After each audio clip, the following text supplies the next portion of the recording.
Soyez les bienvenus pour ce culte de reprise en présentiel, exactement là où on s'est interrompu l'année dernière. On a arrêté ici, on reprend ici. Pour moi, c'est une manière d'exorciser les appréhensions qu'on peut avoir, ou du moins de signifier à toutes nos difficultés actuelles que nous sommes toujours debout, on est toujours vivants. Alors aujourd'hui, on l'a aussi déjà évoqué avant le culte, c'est la Saint-Valentin, alors bonne fête à toutes les Valentines et à tous les Valentins. Et ça tombe bien parce que pour une fois, on va faire comme d'habitude, on va parler d'amour. Mais on ne va pas en parler comme on en parle d'habitude. On va plutôt en parler un peu comme quand on parle, parce que Pâques approche, nous sommes en route vers Pâques, comme on parle de la croix. Alors je n'en dis pas plus, pour l'instant, nous entrons ensemble dans la louange avec le premier chant, Célébrons le Seigneur, les 3 strophes.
Et donc nous prions ensemble avec les mots du psalmiste au psaume 31, et pour ce faire, nous nous levons.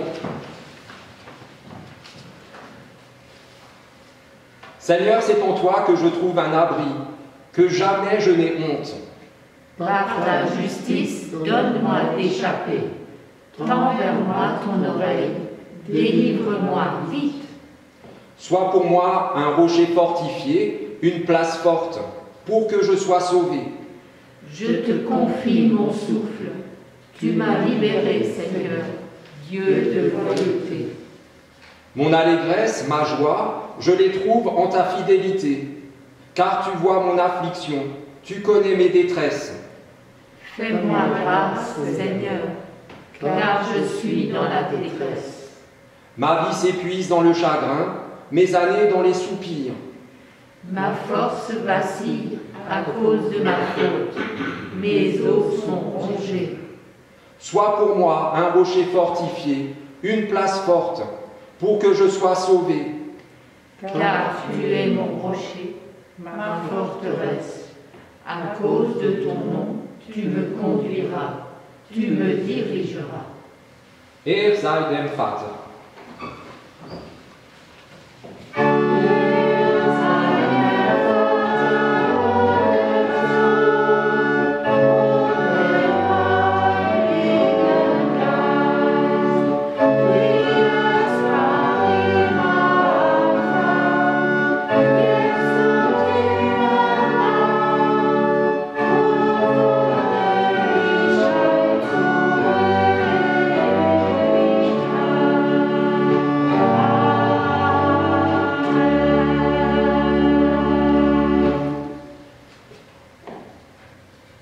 sommes sûrs de l'amour de Dieu pour nous, nous pouvons reconnaître devant lui ce qui nous sépare de lui. Seigneur, à la lumière de ton amour, nous apparaissent nos propres obscurités. Devant toi, nous voulons toutes les déposer, celles de nos vies, celles de notre monde, pour que tu les transformes, pour que tu nous transformes. À tes pieds, nous déposons nos intransigeances et nos impatiences, nos arrogances et nos faiblesses, tous nos manques d'amour, comme aussi notre peur du regard des autres, lorsque nous préférons taire nos convictions et être acceptés par lui. Ne nous laisse pas dans nos ténèbres, ni sous le poids de nos erreurs, mais accorde-nous ton pardon, comme aussi celui de tous ceux que nous avons blessés. Seigneur, nous t'en prions, prends pitié de nous. Herr, erbarme dich.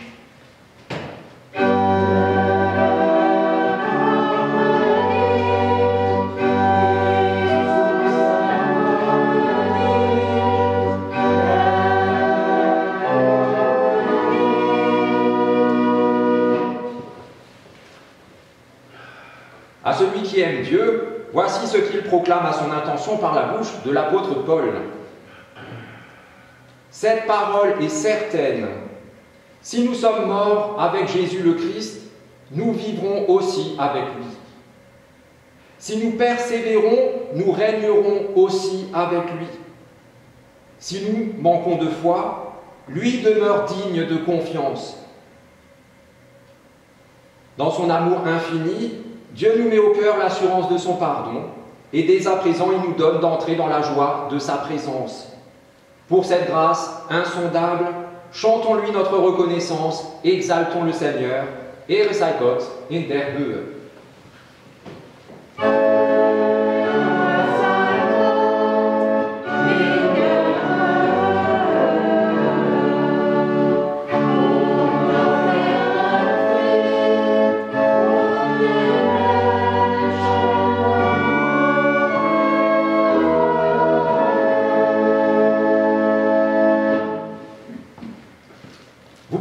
Reprendre place. Et avant d'entendre la première lecture pour ce matin, nous prions afin que ces paroles dures que nous allons entendre deviennent pour nous des paroles de vie. Dieu des grâces éternelles, tu quittes les divins cieux pour emprunter un chemin poussiéreux, un chemin qui te mène à la mort et qui pourtant nous donne la vie. Ce chemin, ton chemin, tu ne veux pas le parcourir sans nous, malgré nos hésitations, nos appréhensions, nos résignations. Sur ce chemin qui s'ouvre devant toi, tu te charges de la croix du monde pour nous en épargner son poids trop grand pour nous. Ta vie en exemple, nous voulons te suivre. Donne-nous à présent d'accueillir ta parole comme la nourriture dont nous avons besoin. Nous te le demandons, au nom de Jésus-Christ, ton Fils, notre Seigneur, qui vit et qui règne avec toi, Père, et le Saint-Esprit, un seul Dieu, pour les siècles des siècles.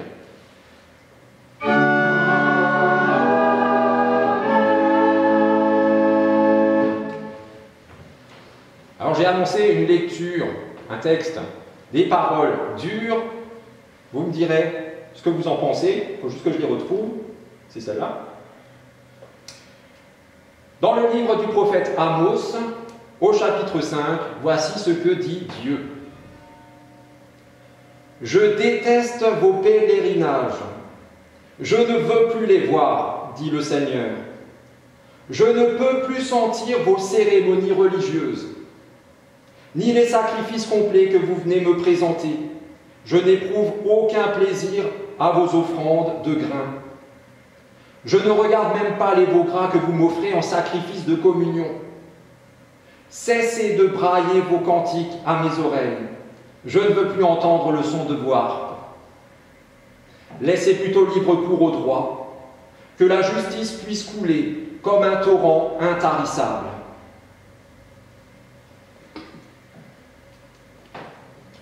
C'est suffisamment court pour qu'on ait tout entendu et qu'on ait encore tout en tête dans 10 minutes. Tant mieux. Pour l'instant, on chante le prochain chant, les 4 strophes de Liebe, die du mich zum Bild.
Tout d'abord pour entendre le mot d'ordre du jour tiré de l'évangile de Luc, chapitre 18, verset 31, qui nous dit ceci.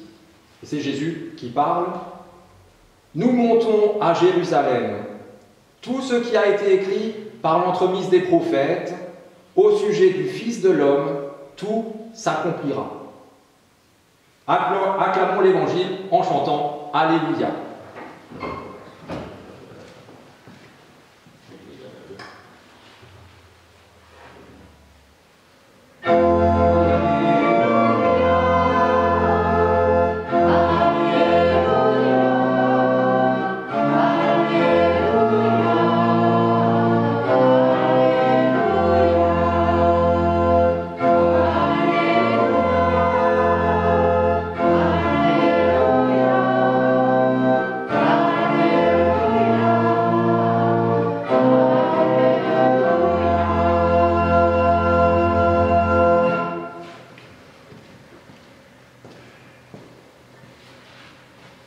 Dans l'évangile de Marc, au chapitre 8, nous entendons un autre passage difficile à entendre.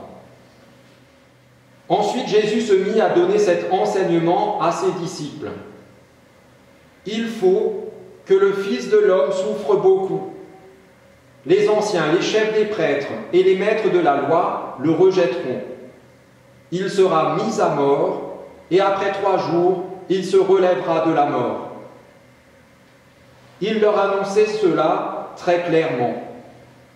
Alors Pierre le prit à part et se mit à lui faire des reproches. Mais Jésus se retourna, regarda ses disciples et reprit sévèrement Pierre.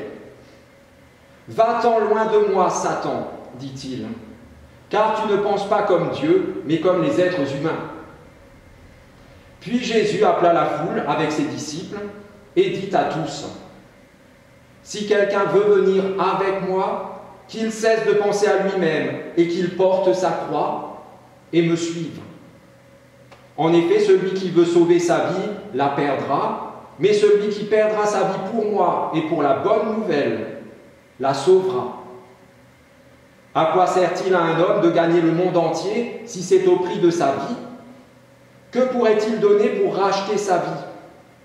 Si quelqu'un a honte de moi et de mes paroles face aux gens d'aujourd'hui, infidèle et rebelle à Dieu, alors le Fils de l'homme aura aussi honte de lui, quand il viendra dans la gloire de son Père avec les saints anges.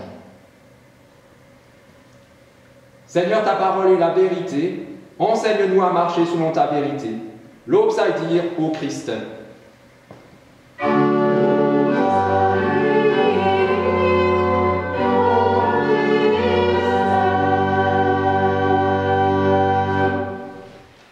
Retour à l'église, retour de la question du jour. Ouais, il y en a qui veulent partir. Mince, personne ne vous voit, mais je vous dénoncerai. S'il le faut, je vous dénonce.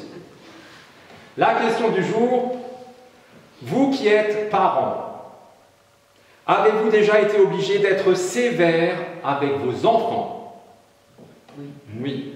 Ah, dommage que j'ai tourné la caméra au mauvais moment. Oui. Quand ils étaient petits, qu'ils faisaient des bêtises, évidemment, c'est arrivé. Forcément, à l'une ou l'autre reprise, vous avez dû les gronder sévèrement. À contre-cœur.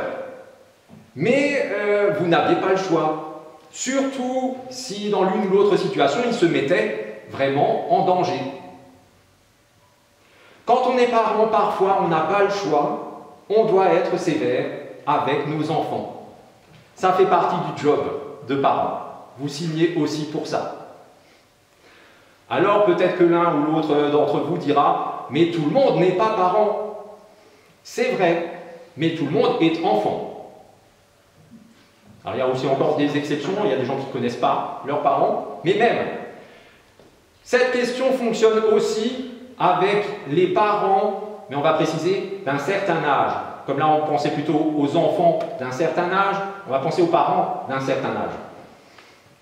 Vous qui vous occupez, ou vous êtes occupé de vos parents d'un certain âge, avez-vous déjà été obligé d'être sévère avec eux? Oui, mais... J'admets que cette situation, et rien que l'idée, eh ben, elle n'est pas agréable. Parce qu'un parent, c'est un parent.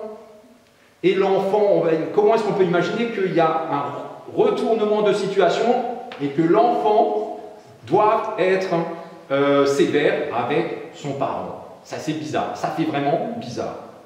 Pourtant, on constate dans la vie, quand même, souvent, quand on vieillit, et là, pour mettre tout le monde d'accord, ça nous pend tous au nez, il suffit de vivre assez longtemps et pour y arriver, et on constate quand on vieillit qu'on a tendance à se comporter à nouveau comme des enfants. Si bien que nos enfants n'ont alors plus vraiment le choix, ils sont obligés, de temps en temps, d'être sévères avec nous. Alors, un petit exemple, vous êtes avec vos parents d'un certain âge et vous vous tournez juste 10 secondes pour discuter avec quelqu'un et quand vous revenez, votre père est sur le toit en train d'enlever la mousse. Votre père qui est grand-père, au moins, peut-être même arrière-grand-père, mais il est en haut. Et vous n'avez pas le temps de dire quoi que ce soit, qu'il est déjà en bas avec une patte cassée, col du fémur. Bim. À ce moment-là, qu'est-ce que vous dites? Alors cette idée, cette image, elle est vraiment désagréable. Je pense que je ne suis pas le seul qu'elle mette mal à l'aise. Alors d'ailleurs, comme mon père risque de voir cette vidéo, je tiens à préciser que celui sur le toit, c'était pas, je parlais pas de lui. Hein. Alors, en fait, mon père n'est jamais tombé du toit à cause de la mousse. Peut-être pour d'autres raisons, je ne sais pas trop, mais pas parce qu'il a enlevé la mousse. Voilà. Et c'est aussi sa fête, bonne fête papa.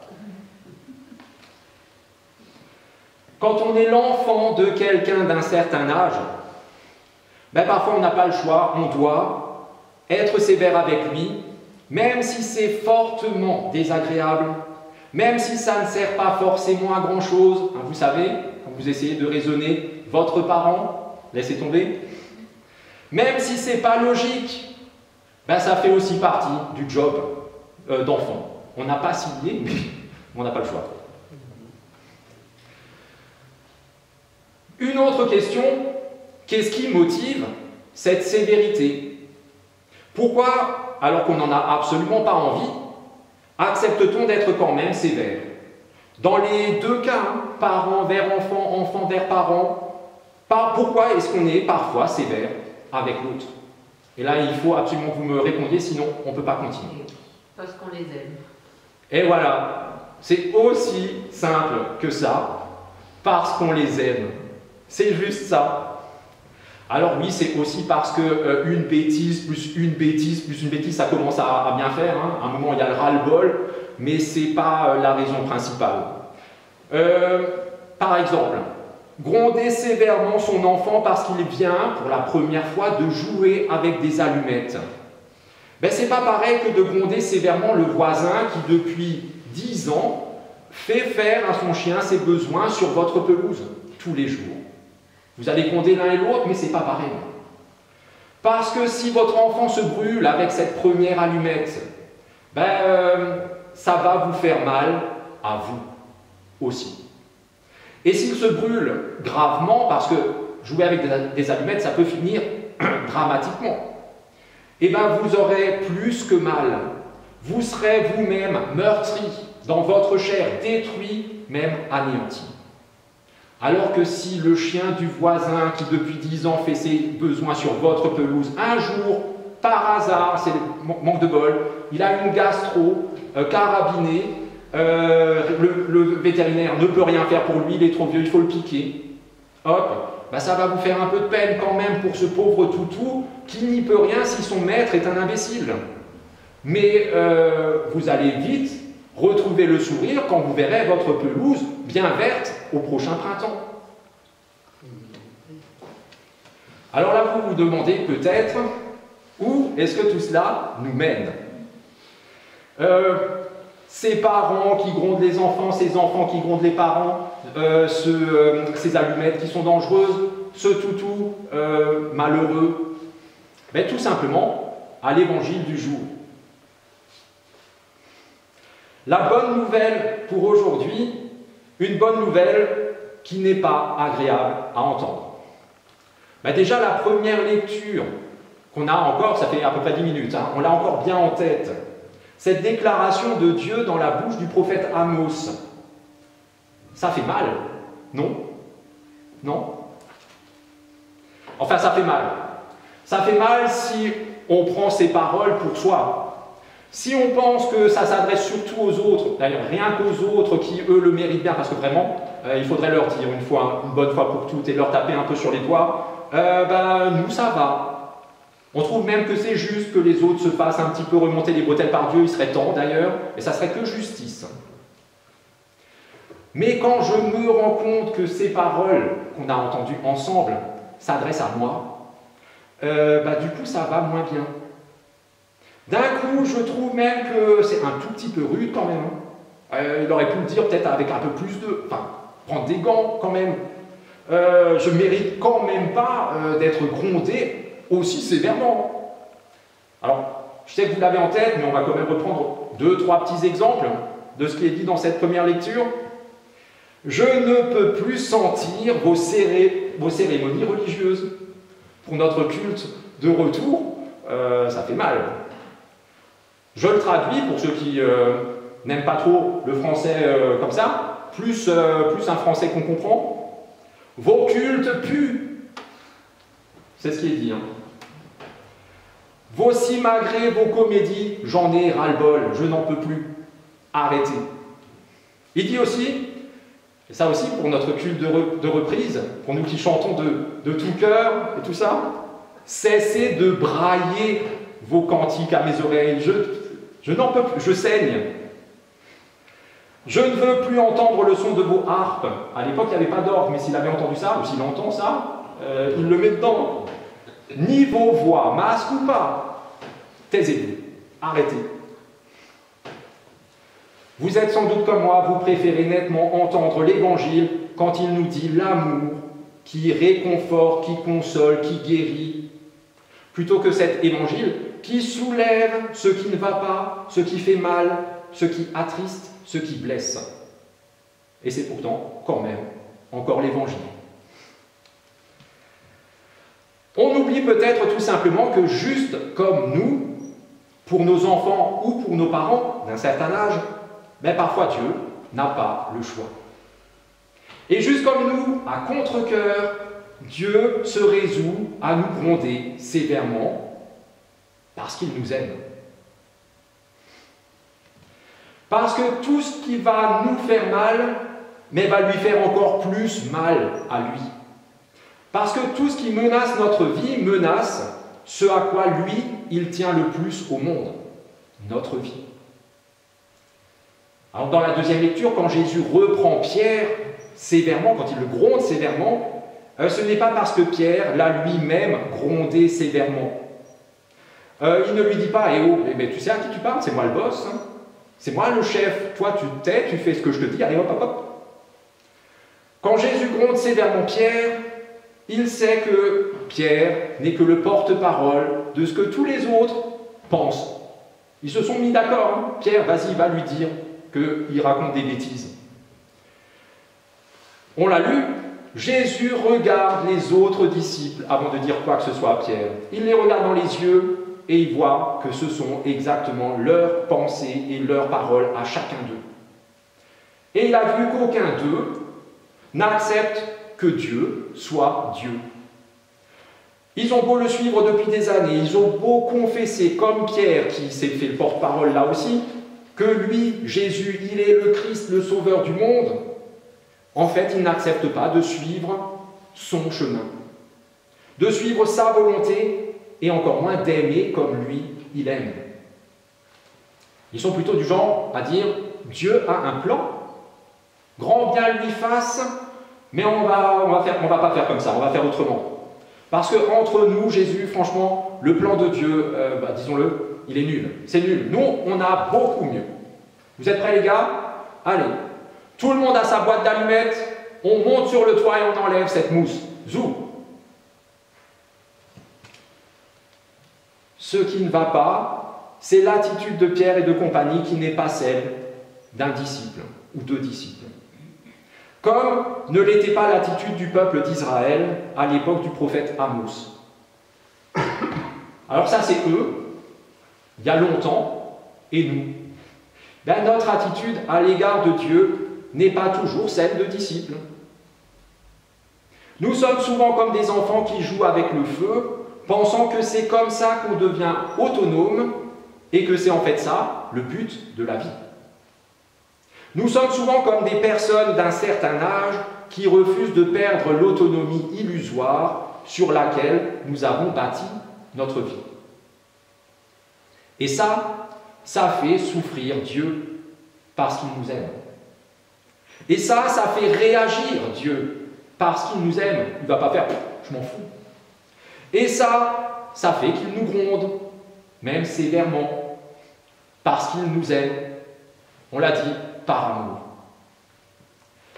Alors comme l'enfant qui est sûr de l'amour que son parent a pour lui, soyons sûrs de l'amour que Dieu a pour nous et disons-lui « Ok, je ne jouerai plus avec des allumettes, ni avec quoi que ce soit qui mette ma vie en danger, parce que j'ai compris que ma vie est ce qu'il y a de plus précieux à tes yeux. » Comme le parent qui est sûr de l'amour que son enfant a pour lui, soyons sûrs de l'amour que Dieu a pour nous et disons-lui « Ok, je vais laisser quelqu'un d'autre enlever cette mousse sur le toit. Et je ne mettrai plus ma vie en danger parce que j'ai compris que ma vie est ce qu'il y a de plus précieux à tes yeux. Comme le disciple qui est sûr de l'amour de son maître pour lui, soyons sûrs de l'amour que Dieu a pour nous et disons-lui, ok, c'est toi le boss, c'est toi le maître, tu es Dieu, c'est toi qui sais. Ton plan est parfait, même si je ne le comprends pas. Ce que j'ai compris, en revanche, c'est que ma vie est ce qu'il y a de plus précieux à tes yeux. Alors, quand Dieu nous grondera, ça arrivera, même sévèrement, et ça n'aura plus un impact négatif sur nous, ou sur notre vie, ou sur notre relation à lui. Bien au contraire, parce qu'exactement en même temps, pendant qu'il nous grondera, mais nous verrons du coin de l'œil l'allumette qu'il aura soufflé pour nous éviter l'incendie. Et dans le bac à compost, nous verrons la mousse qu'il a descendue lui-même du toit pour nous éviter de chuter lourdement. Et surtout, nous nous verrons toujours dans les bras de Dieu, consolés, encouragés, soignés, protégés, aimés par lui. Amen.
Nous prions les uns avec et pour les autres, et pour ce faire, nous nous levons.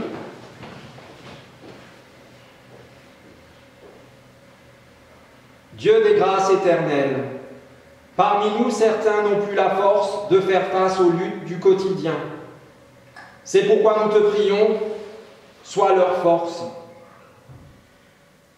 Parmi nous certains sont noyés de tristesse et leur âme est abattue. C'est pourquoi nous te prions, sois leur consolation. Parmi nous, certains ont une vie de famille chamboulée ou une vie professionnelle stressante et leur cœur ne connaît plus la paix. C'est pourquoi nous te prions, sois leur apaisement. Parmi nous, certains subissent la maladie ou la solitude. C'est pourquoi nous te prions, sois leur guérison. Parmi nous, certains redoutent le temps qui passe et l'âge qui avance. C'est pourquoi nous te prions, sois leur encouragement. Parmi nous, certains n'osent pas accomplir ce dont ils sont capables.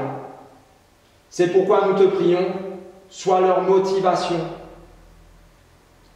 Dieu des grâces éternelles, nous te demandons d'éclairer nos pensées, d'illuminer nos consciences, d'apaiser nos cœurs et d'ouvrir notre esprit comme aussi nos mains, alors que nous te rendons grâce pour tout ce dont tu nous as déjà comblés. À toi qui fais de nous tes enfants, c'est en enfant que nous te disons la prière que Jésus, notre frère, nous a lui-même apprise. Notre Père, qui es aux cieux, que ton nom soit sanctifié, que ton règne vienne, que ta volonté soit faite sur la terre comme au ciel. Donne-nous aujourd'hui notre pain de ce jour. Pardonne-nous nos offenses, comme nous pardonnons aussi à ceux qui nous ont offensés. Et ne nous laisse pas entrer en tentation, mais délivre-nous du mal. Car c'est à toi qu'appartiennent le règne, la puissance et la gloire, pour les siècles des siècles. Amen.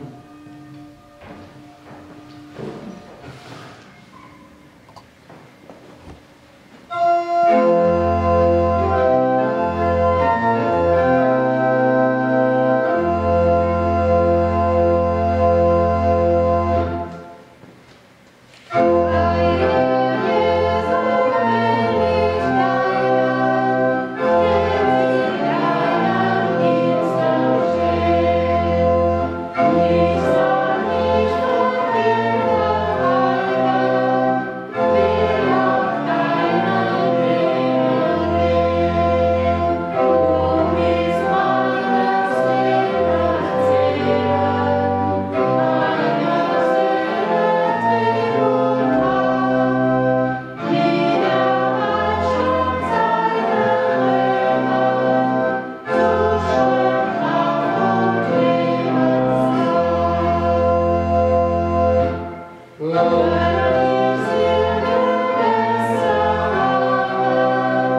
cette journée et dans nos vies, en ayant au cœur cet encouragement et cette promesse de Dieu, dans le livre du prophète Ésaïe, je vous propose de vous lever pour entendre et pour recevoir la bénédiction.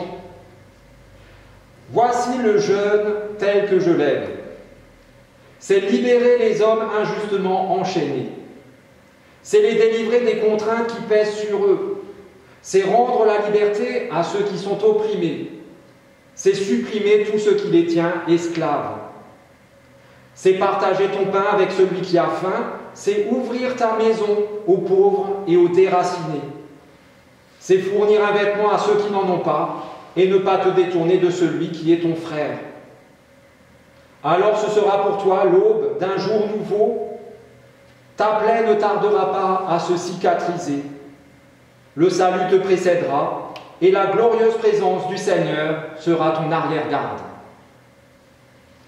Et qu'ainsi Dieu notre Père, par son Esprit, vous accompagne et vous conduise, qu'il vous affermisse dans son alliance éternelle, en Jésus-Christ son Fils, notre Seigneur. Et soyez bénis, vous êtes bénis. Amen.